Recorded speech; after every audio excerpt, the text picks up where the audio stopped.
This happened just a few weeks ago. I've been driving trucks for over a decade, but I'll admit, this was one of the weirdest nights I ever had on the road. I pulled into a diner off an isolated highway. It was late, maybe around 2 a.m., and the fluorescent lights flickered like they were struggling to stay alive. The smell of greasy fries filled the air. I ordered my usual cup of coffee and looked around. I wasn't expecting anything out of the ordinary. While I sat there, two older truckers shared stories at the counter. They looked rugged and worn like they'd been driving for years. I thought maybe I'd overhear something interesting, but I didn't want to pry. As they talked, they began to tell tales about lost cargo and drivers who vanished without a trace. One trucker described a figure lurking just out of reach of headlights. He said they felt watched all night. I chuckled softly, thinking it was just exaggerated storytelling to fit the spooky vibe of the evening. But as I left the diner, I noticed something unexpected. It was quiet. Really quiet. I climbed back into my truck and hit the road, but I felt uneasy. I shook off the chill, figuring it was just the effects of the cold coffee. I drove for a while, the road stretching out endlessly before me, and I felt a knot tighten in my stomach. Around midnight, something caught my eye near the shoulder. I thought I saw a figure standing there, but when I looked again, there was nothing. Was it just my tired eyes playing tricks on me? I kept driving, but the unease lingered. I couldn't shake the feeling that I was being followed. The next few hours were restless. I passed another truck stop, but I hardly noticed it. What I did notice were the strange noises coming from my truck's soft murmurs or the sound of something skittering across the road behind me. My heart began to race. I checked the rearview mirror repeatedly, but nothing followed. I pulled over, needing a break. I stepped outside, and the cold air hit my skin like ice. I thought about those truckers and their tales. Maybe I should have taken them more seriously. Just then, I heard it again, the whispering. It felt closer this time. I stood frozen, staring into the dark void. Then, I saw it again, a shadow darting just beyond my headlights. I shouted, "Is anyone there?" But nobody answered. My skin prickled, and the weight of all those stories pressed down on me. And then I felt it. Someone watching me. A voice broke through the silence, "Why are you with her?" I turned slowly, but I was alone. My heart dropped, confusion washing over me. "Who are you?" I whispered into the darkness. No response came. The shadows hung heavier now, thick like smoke. I didn't know what to do, my mind racing with possibilities. Finally, I turned back to my truck. I glanced at the empty road behind me. I wanted to ignore it, tell myself it was nothing. But my gut told me otherwise. I drove faster, wishing I could shake what lingered in the air. That voice echoed in my mind long after I'd left that dark stretch behind. I still wonder what happened that night. I wish I'd never asked. I drove for hours, the road stretching endlessly ahead. The voice, "Why are you with her?" haunted me. I couldn't shake the sense that something was wrong. I kept looking at the mirrors, expecting to see the figure from earlier. Nothing. Just the lonely highway and the muffled hum of my engine. At some point, the sun began to rise, casting a pale light over the landscape. The shadows retreated somewhat, but that didn't ease my mind. I needed to stop again, clear my head, and maybe get some food. I spotted another diner in the distance, the kind of place where truckers congregate. I pulled into the lot, hoping a hot meal could settle my nerves. As I walked in, I noticed a group of truckers in the corner booth. They were old friends, laughing and telling stories. I grabbed my coffee and slid into a seat near them, hoping to catch some of their banter to distract myself. But my mind kept drifting back to the whispering voice and the shadow lurking on the road. "Hey, you alright?" one of them asked, noticing my distracted stare. He was a burly guy with a thick beard and a friendly demeanor. I hesitated, unsure if I should share the bizarre experience. "Just a long night," I said finally. "Had a creepy moment on the road." The other truckers turned their heads. "Creepy? Like what?" one of them pressed. I recounted what happened, leaving out the part about the voice asking about her. The more I spoke, the more tension filled the air. They exchanged glances, and the laughter died down. "You're not the first," the bearded guy said, leaning in. "We hear about a phantom hitchhiker on these roads. Drivers who pick her up never seem to finish their routes. Some say she's looking for her last ride home." I felt a shiver go down my spine. "So you think I saw her?" "It's possible," he replied. "There are stories drivers who disappeared and were never found. They say she leads them to where they don't want to go." "Are you messing with me?" I asked, half laughing, but it didn't land right. They weren't smiling. "We don't joke about this," another trucker chimed in. "It's very real." Just then, the lights flickered, a reminder of my own unsettling experience from the night before. My hands gripped the table as I focused on the steaming cup in front of me. But before I could ask more questions, a woman I hadn't seen before walked in. She had long, dark hair and a pale complexion, almost ethereal in the morning light. She scanned the diner as if searching for someone. Suddenly, our eyes met. The world around us faded, and she stepped toward me, a strange urgency in her movements. "Why are you with her?" she asked softly, her voice hauntingly familiar. My breath caught in my throat. It was the same voice I had heard on the highway. "Who are you?" I managed to say, panic rising inside me. But she just stood there, silent and intense, as the diner seemed to shrink around us. The other truckers were now watching, a mix of fear and concern on their faces. My pulse raced, and I could feel the weight of something dark looming just beyond the diner walls. Then everything went dark. When the lights came back on, my heart thudded like a hammer. The diner was back to normal, but the woman was gone, vanished as if she had never existed.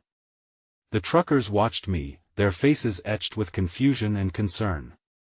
"Did you see that?" I asked, my voice trembling slightly. They shook their heads, some whispering to each other. "See what?" the bearded trucker asked, his brow furrowed. "You just spaced out for a minute." "No," I insisted. "There was a woman. She was right here." The silence that followed felt heavy. I scanned the diner, but there was no sign of her. Just the walls decorated with old photographs and faded signs. Anxiety wrapped around me, leaving me breathless. I needed to get out, to think clearly. I have to go," I mumbled, standing abruptly. "Are you sure you're okay?" "You should take a minute," the bearded guy said, concern etched in his rough features. "I can't stay here," I replied, forcing a smile that didn't reach my eyes. I hurried to the door, the bell chiming ominously as I stepped outside. The morning air hit me like a splash of cold water. I took a deep breath, trying to shake off the feeling of dread clinging to me. I didn't understand what had just happened. Who was that woman, and why did she sound like the voice I had heard on the road? I walked to my car, my mind racing. What if the stories were true? What if I had encountered the phantom hitchhiker? Each step felt heavier as I considered the implications. I fumbled for my keys, and just as I was about to unlock the door, I noticed something small on the ground next to my tire. It was a silver bracelet, glinting in the sunlight. I picked it up, my heart racing. The piece was delicate, and I recognized the design. It looked just like the kind of jewelry someone might wear. Someone like the woman from the diner. A chill ran down my spine as I turned it over in my palm. Lightly engraved were the initials M.A. My mind spun. I had to find out who she was. "Hey!" The voice pulled me away from my thoughts. I turned to see the bearded trucker from before rushing toward me. "I think you need to hear what we really know about the hitchhiker," he said, his expression serious. "You might not want to go anywhere until you know the full story." I stared at him, the weight of his words sinking in. I felt a mixture of curiosity and dread. What could possibly be waiting for me?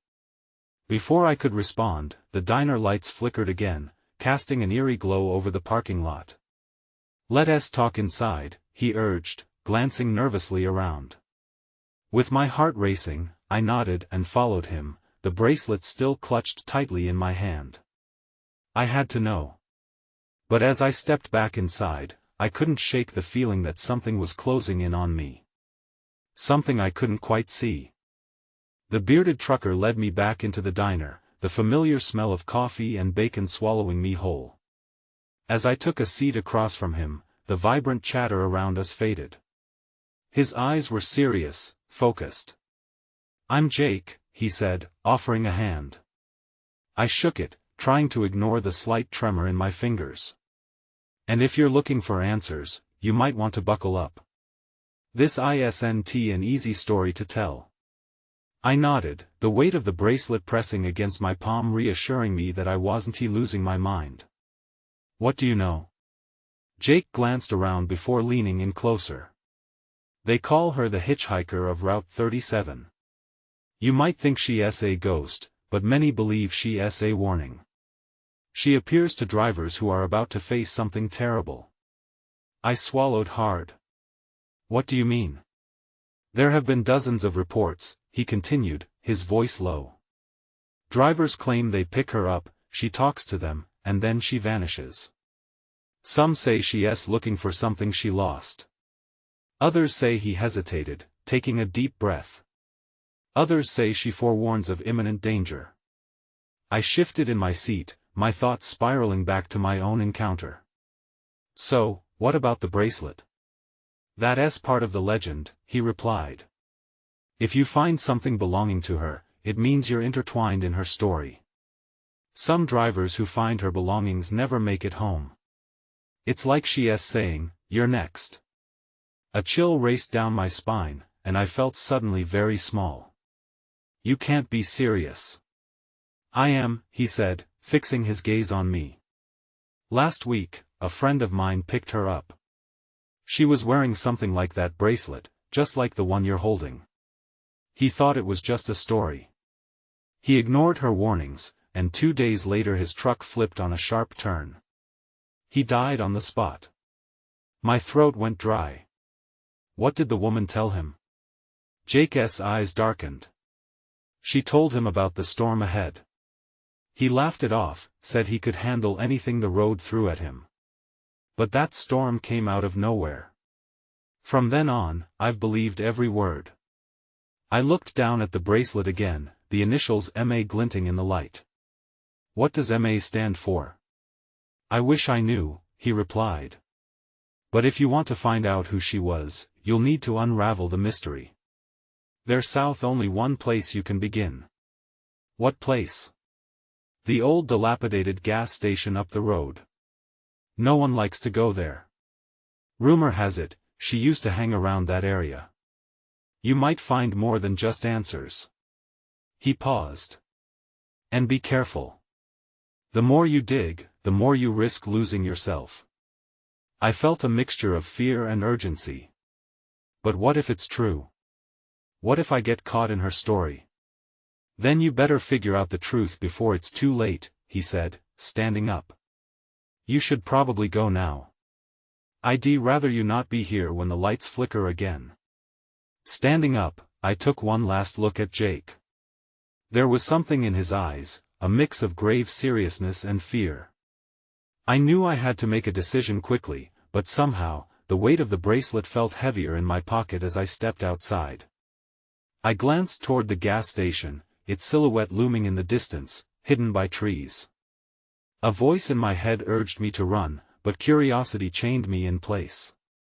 What if I could finally understand?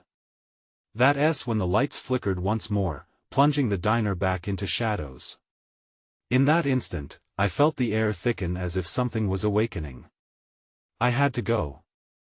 The walk to the gas station felt endless. Each step muted the hum of the diner behind me, leaving only the sounds of branches swaying in the wind and my own ragged breath. I clutched the bracelet tighter, the initials MA burning into my palm like a brand. It was hard to shake off the waves of apprehension creeping up my spine. As I approached the station, the flickering neon sign buzzed ominously, illuminating the cracked pavement in sickly green light. The building itself leaned precariously, almost as if it were about to tip over. I hesitated. A knot twisted in my stomach, warning me to turn back. But then I remembered Jake's words. Perhaps this was the only chance I had to learn the truth. I pushed down my hesitation and stepped inside.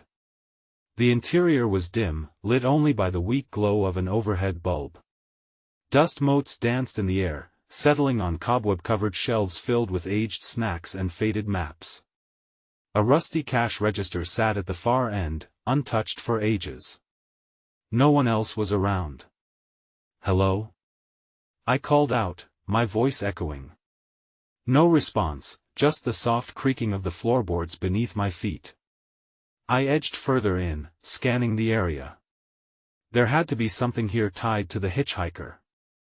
I moved towards the back, where the old restroom door hung ajar. As I pushed it open, a strong scent of mildew hit me. Then I froze. That's when I saw it. A photo pinned to the wall, yellowing with age. It showed a young woman, her dark hair blowing in the wind, eyes bright and soulful. Something about her seemed familiar and unsettling at the same time. MA was written along the bottom, just below her wide, inviting smile. I felt my heart race. This had to be her. I reached out, feeling compelled to touch it. A soft tap on the shoulder made me spin around. "Can I help you?" A man stood there, seemingly out of nowhere. His face was hidden in the shadows, but I could see he was taller than average. Cold fear gripped my throat. I stammered, trying to catch my breath. "I'm just looking for someone, from a story." He stepped closer, and I caught a glimpse of his eyes. They were dark and unreadable. "You shouldn't be here," he said, his voice low and gravelly. "It's not safe." "Why? Who are you?" My voice trembled, caught between curiosity and dread. His expression twisted for a moment, and I glimpsed something almost dangerous lurking beneath his calm exterior. "The woman in that photo?" he said, pointing over my shoulder. "She's not just a story. You need to leave. Now." Before I could respond, a loud crash reverberated through the gas station. The ground trembled beneath me, and the lights flickered fiercely. Then everything went dark. I blinked. The darkness smothered me. Panic welled up inside. I couldn't even tell if my eyes were open or closed. I fumbled for my phone. The faint light flickered on, casting eerie shadows around the restroom. "Hello?" I called, but my voice was barely above a whisper. Footsteps echoed from the front of the gas station. I froze. Who was out there? I edged toward the door, the photo of the woman still vivid in my mind. Was she in danger? The only light came from my phone, creating a narrow beam. I held it out like a lifeline. The restroom door creaked on its hinges as I opened it a crack. I strained to listen. The footsteps stopped. Then I heard something worse, a low murmur. The man's voice. "You need to go, now." The urgency in his tone sent a jolt of adrenaline through me. I pushed the door open wider and peeked outside. The station was still shrouded in darkness, but I could make out the outlines of shelves and the old cash register. He was pacing by the door, his back to me. I took a step back, ready to bolt. But curiosity held me. I had to know more about him, about the woman, about everything. "Please." I breathed, summoning the courage to speak. "Who are you?" He turned abruptly, his eyes now locked onto mine, glinting with something I couldn't decipher. "You don't want to know, kid." Behind him, I glimpsed movement. A shadow slid across the ground, darting past a shelf. My heart pounded. "What was that?" I croaked. He stepped back, his attention now split. "It's not just me that's a problem. You need to go listen to me." A cold breeze swept through as the door swung open. I hardly had time to process it before a figure emerged. A ghostly silhouette with wild hair and vacant eyes. The woman from the photo. "Am I gasped. She moved toward me, her expression unchanged, almost serene. "Help me." The word sent chills down my spine. The man stepped in front of me, blocking my path. "Get back!" he shouted, raising a hand. "You don't understand what's happening here." Suddenly, the lights flickered back on. Their harsh glow revealed the mess of the station, the cracked walls, stains on the floor, and the ghostly woman standing right there. It was overwhelming. Are you real?" I whispered as dread sank in. Maybe this was all a trick. Before she could answer, the shadows behind her deepened, and a low growl filled the air. I stumbled back, bumping into the cash register. The man stepped forward, eyes darting around for an escape. "We need to leave," he ordered, but panic had stolen my voice. My instinct screamed at me to run, but where? What do you want?" I managed to choke out. She stared at me, words hanging on her lips, but they were drowned out by another crash, this time from outside. Glass shattered somewhere in the thick darkness. What was out there?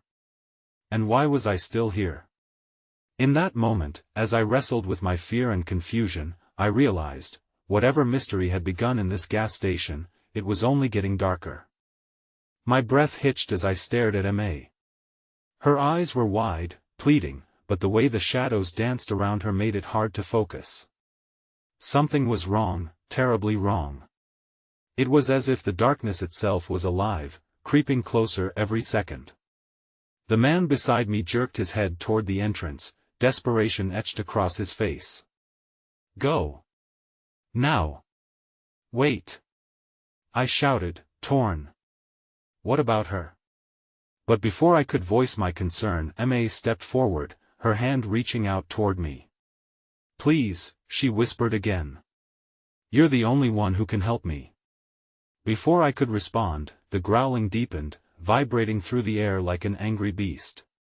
The man grabbed my arm, pulling me back.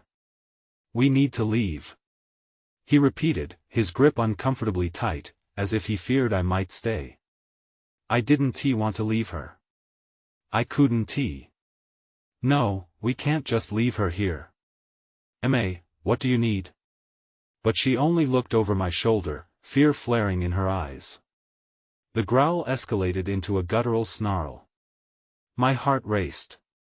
I couldn't see what was causing it.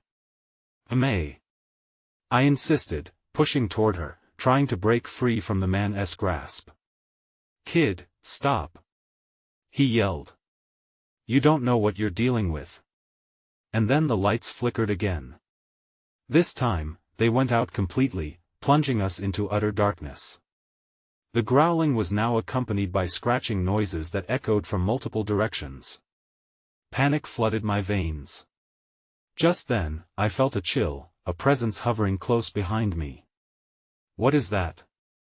I gasped, spinning around. In the blackness, I heard the man's ragged breathing. "They're coming," he whispered, and his voice trembled. "Who?" I replied, dread pooling in my stomach. "What's happening?" "Listen," he said, his voice barely above a whisper. "Whatever you do, don't let them get to you." A new sound filled the air, soft, skittering. It was as if something small and frantic was moving around us. My phone, still clutched in my hand, lit up for a brief moment, revealing Ma standing still, fear shaping her features. And then everything went quiet. The absence of sound was worse than the chaos. Where did they go?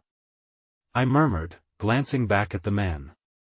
They won't be far behind, he said, his eyes darting to the shadows. We need to move. Move where? I asked. What's out there? Before he could answer, the lights flickered back on, but they felt more like a cruel joke. I turned to see a figure emerge from the darkness behind the woman, tall, looming, and monstrous. The growl returned, loud and primal, echoing through the gas station. "Ma, run!" I shouted, heart racing as I felt the instinct to flee overtake me. But she didn't move. The beast surged forward, and with it, the man shoved me aside and lunged toward Ma. "Get out!" he screamed. I stumbled back against the cash register, helpless. "What are you doing?" I yelled, confusion ripping through my thoughts.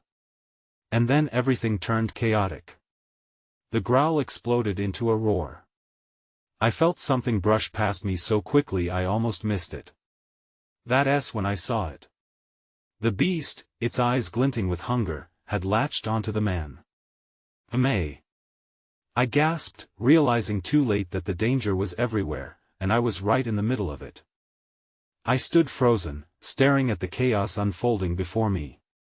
The man's struggle against the beast was a violent dance. He fought, but the creature was too powerful, too quick. It roared again, the sound reverberating through me. I could see terror in the man's eyes. It mirrored my own.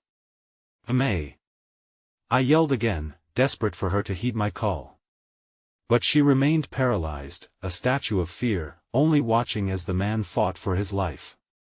I wanted to scream at her to run, but my voice was trapped in my throat. Suddenly, the beast lifted the man off the ground effortlessly, its other claw slicing through the air toward Ma. I moved forward instinctively, though my limbs felt heavy with dread. Would I be able to save her? Or would I end up just the same as that man? Before I could react fully, a loud crash shattered the moment, glass breaking, the overhead lights flickering violently. "Ma, come on!" I shouted, lunging toward her. The beast's attention shifted temporarily, its growl deepening, almost as if considering its next prey. In that instant Ma seemed to snap out of her stupor. She bolted toward the door, but not before glancing back with a look of anguish that twisted my stomach. I hesitated for a heartbeat, torn between running with her and helping the man who was now hanging limply in the creature's grasp. I thought about what the man had said. "Whatever you do, don't let them get to you." But what did that even mean? How could I fight something that defied comprehension? I stumbled towards Ma, and that's when I noticed a glimmer on the ground. It was a small shard of glass reflecting the emergency lights, sharp and dangerous.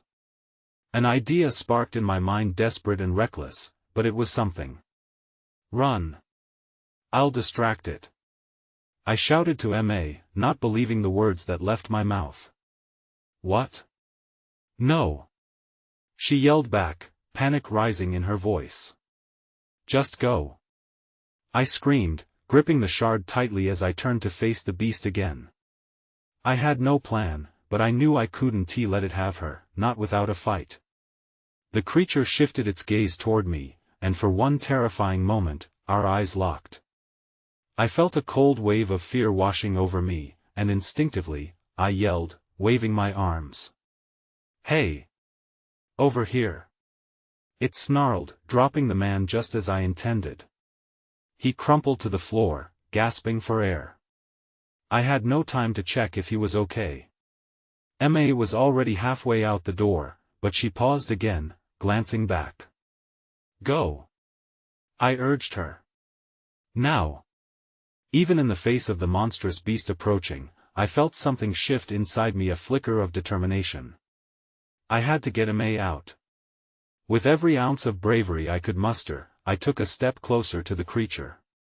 It lunged at me, teeth snapping open, and I swung the glass shard. I could barely see where I was aiming. All I could focus on was that deep growl, how it filled my ears, rattled my bones. Then, something unexpected happened. The glass shard caught the light and glimmered, blinding the creature just enough. It hesitated, momentarily startled. "May!" I shouted. "Leave! Get help!" But was that enough? I had only given her a small chance while I risked everything. I could hardly believe I was here, facing the monster in this horror show. Then, in the midst of all the chaos, a sharp scream pierced through the air. It was May. I turned, eyes wide, but it was too late. The shadows engulfed her again, and I was left alone once more, facing the creature and the impossible darkness that threatened to consume me. "Please," I whispered, shaking from the fear that coursed through my veins. "Not again." I felt the ground shift beneath me as the creature lunged, its massive form a blur of fur and teeth.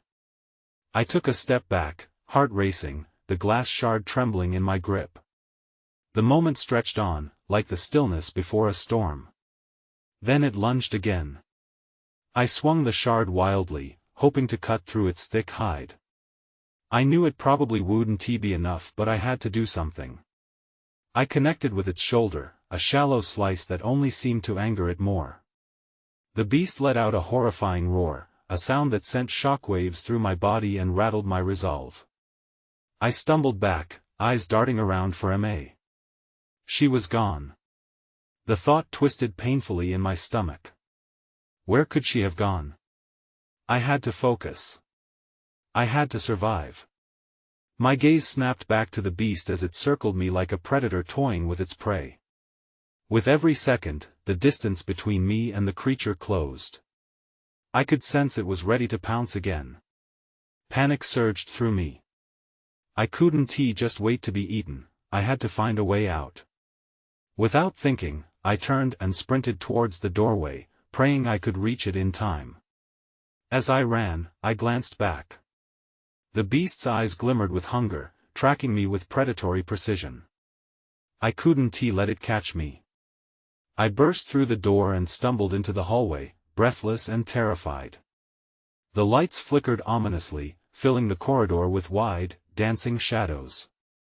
Where did she go? I whispered to myself, heart pounding. I could hear my footsteps echoing, but there was something else, a low growl, distant yet close enough to send needles of fear down my spine. I paused to catch my breath.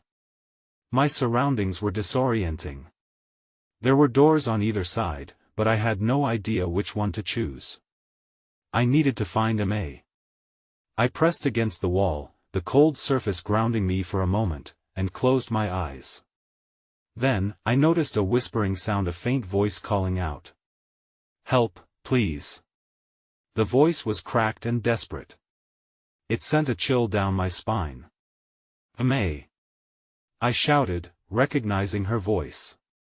I followed it, urgency propelling me forward. I pushed through another door, and my heart sank. The room was empty. "Where are you?" I called out, panicking again. The whispering continued, louder this time, almost behind me.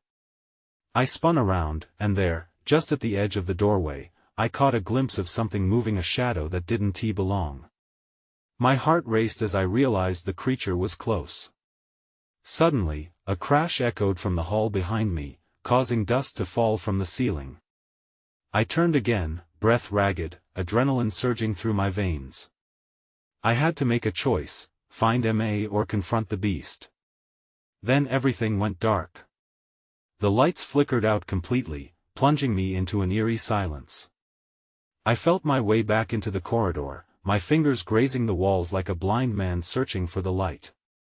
The darkness wasn't just a lack of light, it felt suffocating, as if something was closing in on me from all sides. My pulse raced. "This can't be happening." I whispered into the stillness. "Help." The voice trailed off, replaced by a raspy growl. I clenched the shard again, taking a deep breath to steady myself. I could face this. I had to. But before I could brace for what was coming, I heard another sound. Footsteps. Someone was coming. I held my breath, straining to hear them, hoping for a glimpse of help or salvation in the dark. The footsteps were slow and deliberate, creating echoes that felt like ominous omens in the silence. My heart thudded louder than ever. The primal instinct to flee surged within me, yet I stood frozen, caught in a web of dread and uncertainty. Then, as if summoned by the shadows themselves, a figure stepped into the dim light cast by my phone. The man from before, the one who had warned me. His expression was grim, and I felt an instinctive shudder run through me. "Follow me," he urged, hardly a whisper. I didn't hesitate, driven by a mix of desperation and the need for action. I moved towards him, praying he knew where Ma was, and that somehow, we could escape the threat surrounding us. "Is she okay? Where is she?" I demanded, trying to keep my voice steady. "Focus," he said, urgency in his tone. "We need to find that girl before it's too late." The growl intensified behind us, and I sensed the beast was more than just a figment of fear, it was alive and hunting. "I can't leave her," I shot back, feeling the weight of my decision pull me down. "I know," he replied, his gaze intense and insistent. "But we can't help her if we're dead. We can't let it find us." He took off down a narrow hallway, and I followed, dodging debris and the creeping fear that clung to my heels. We ducked past a few doors, but I couldn't shake the feeling that time was running out. We reached the end of the hall, and he pulled open a door that led to what looked like the former office of the gas station. The room was cluttered with old papers and fading maps, dim light filtering in through cracked windows. "Block the door," he ordered, rushing to grab a few heavy boxes and pushing them against it. I joined him, but a chill ran down my spine. The noise from outside was growing louder, closer, and it wouldn't stop. "What's happening out there?" I breathed, my voice trembling. "They've been unleashed," he said, fear darkening his features. "Once the door is open they can come through." "Who are they?" "Lost souls," he replied, his voice barely above a whisper. "Connected to her story." Suddenly, the lights flickered back on, and I could see the shadows moving outside the door, restless and filled with a sense of urgency. I felt frozen, my heart racing as panic surged through me. "We can't hide here forever," I yelled, adrenaline coursing through my veins. He turned to me, desperation mingling with fear in his eyes. "If we can hold off until dawn there's a chance she'll come back. But it's not a guarantee." "Why not?" "There's a darkness associated with her," he explained. "One that sometimes consumes those who bind themselves to her story."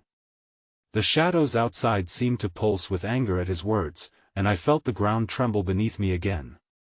"We can't wait," I said, determination overcoming my fear. "We have to find Ma." The man hesitated, guilt washing over his features. "You may not understand what you're asking," he warned. "I don't care." I took a deep breath, steadying myself. "She needs my help.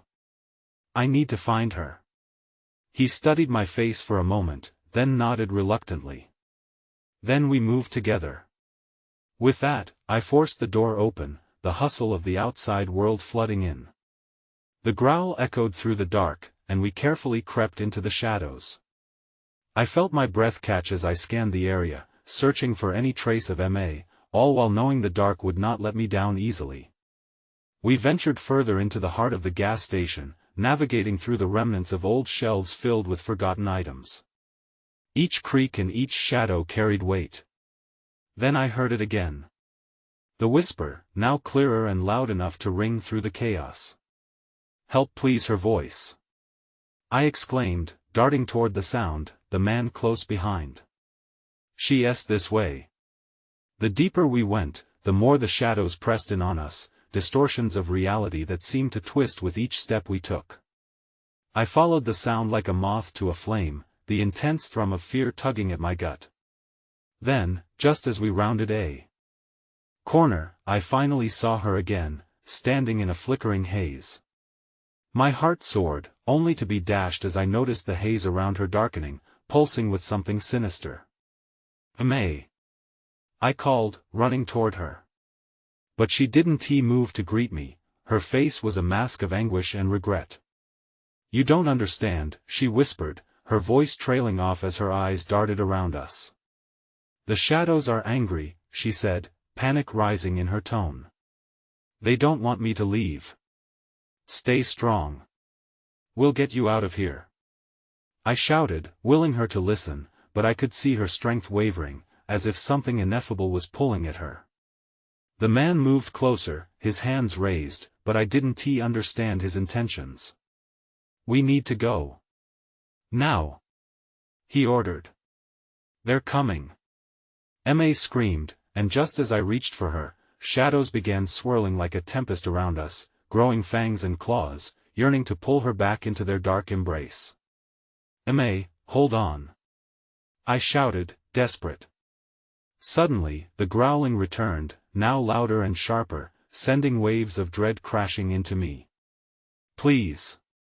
I begged, the depth of my fear crashing over me. The creature edged closer to us, glinting eyes glowering with wicked intent. "Move!" The man yelled again, grabbing Emma to pull her out from the shadows. But as he did, the darkness surged forth, wrapping around our limbs, dragging us backward into its depths, screaming for release. Just then, I caught a glimpse of the photo, the woman in it, her smile still there, but now, it twisted into something sinister, a warning. "This can't be where it ends!" I screamed, panic rising. The growl escalated into a terrifying crescendo, and suddenly, I felt something fundamentally shift. A rift was forming.